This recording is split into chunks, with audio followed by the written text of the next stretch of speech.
Hiya, two. How you doing? Are you ready for the next chapter called The Brown Hen? George stood in the farmyard looking up at the roof.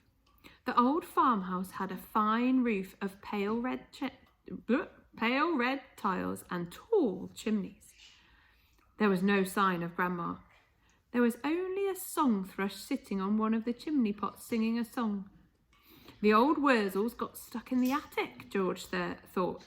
Thank goodness for that.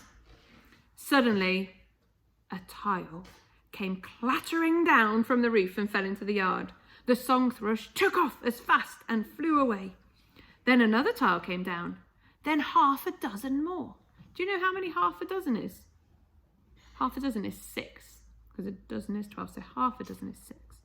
And then, very slowly, like some weird monster rising up from the deep, Grandma's head came through the roof. Then her scrawny neck, then the tops of her shoulders. "How am I doing, boy?" she shouted. "How's that for a bash up?" "Oh, don't you think you better stop now, Grandma?" George called out. "I have stopped," she answered. "I feel terrific." Didn't I tell you I had magic powers? Didn't I warn you I had wizardry on the tips of my fingers? But you wouldn't listen to me, would you?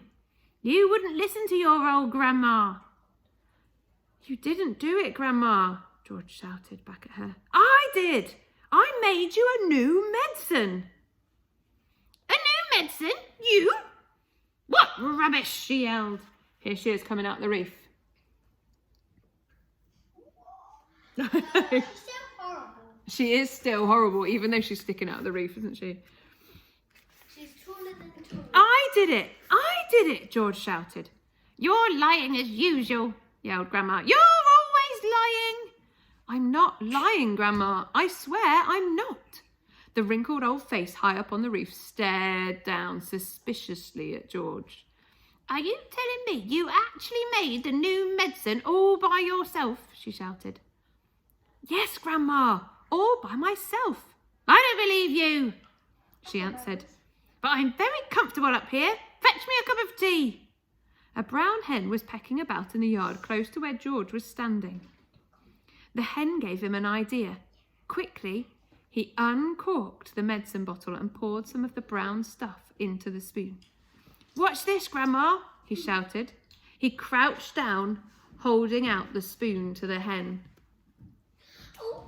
"Chicken," he said. Chicken. "Come here, have some of this." Chickens are stupid birds and very greedy.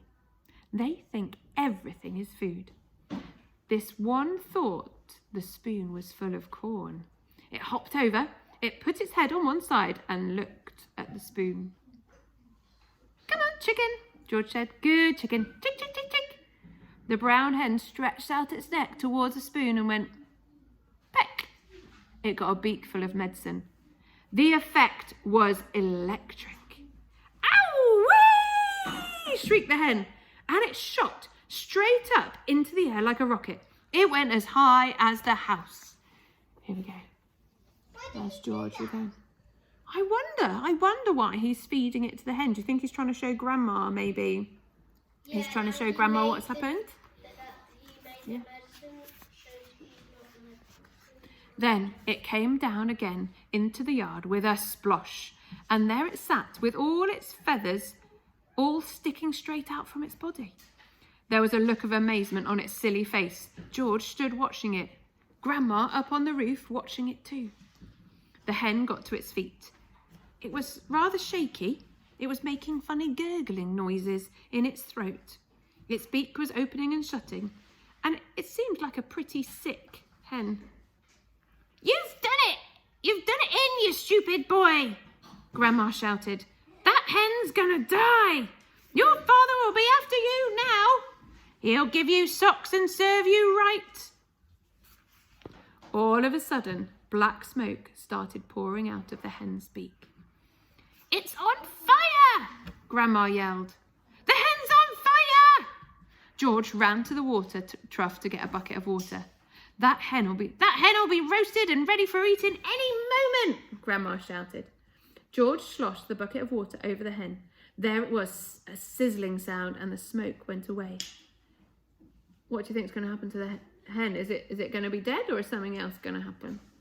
Have a little think. I wonder what it's going to think. Go on.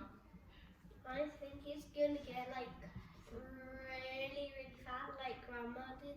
Then go so thin and start growing. Oh, I wonder if it will. Let's see. Let's see. Old hen's laid its last egg, Grandma shouted. Hens don't do any laying after they've been on fire.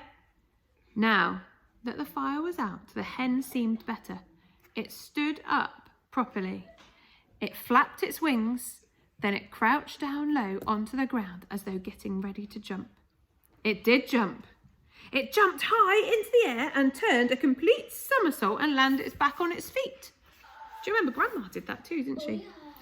It's a circus hen, Grandma shouted from the rooftop. It's an acrobat. Now the hen began to grow. George had been waiting for this to happen. It's growing, he yelled. It's growing, Grandma. Look, it's growing. Bigger and bigger. Taller and taller it grew.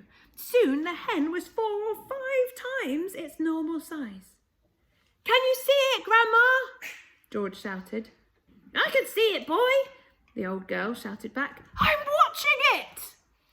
George was hopping about from one foot to the other with excitement, pointing at the enormous hen and shouting, It's had the magic medicine, Grandma, and it's growing just like you did. But there was a difference between the way the hen was growing and the way Grandma grew. When Grandma grew taller and taller, she got thinner and thinner. The hen didn't. It stayed nice and plump all along. Soon, it was taller than George, but it didn't stop there. It went right on growing until it was about as big as a horse. Then it stopped. Doesn't it look marvellous, Grandma? George shouted. It's not as tall as me, ha! Grandma sang out. Compared with me, that hen is titchy small, and I'm about as tallest as them all. Here they are, growing. There's the hen getting bigger and bigger and bigger. Show you guys as well. Really big and really plump. And then here's Grandma looking down at it.